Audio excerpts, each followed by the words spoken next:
Eu gostei. Queres que eu tente? Sim, é o objetivo da experiência, sabe? Eu vi logo. Tente lá, sim. Não, o objetivo é mostrar que o papel pode ser resistente. Se a pessoa mandar assim, perpendicular, a gente vai saltar. Manda o papel. Não salta. Não salta na cabeça, já contra a folha. Supostamente não. Espera aí, parte disso. Até com esta folha. Não, isto é o bife. Não tem nada a ver com o que a gente vai fazer. Aí sabes, depois vai tudo para a reciclagem, se tu não se preocupes.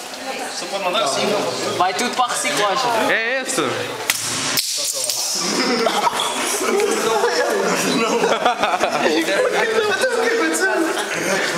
Acho que o papel não é assim tão resistente como isso. Começamos a papel. Espera aí, como é que é isso? Espera que abrir isto tanto. Quero o seu experimentador. Isto é fácil, sim.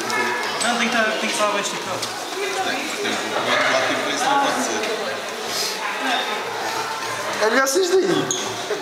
É melhor vocês daí. Vai, Ruben. Daniela. Ruben, agora és tu. Daniela. É melhor vocês daí.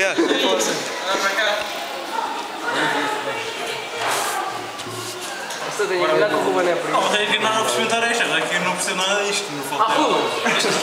Eu ponho em cima do papel e levar isso. Quebrou.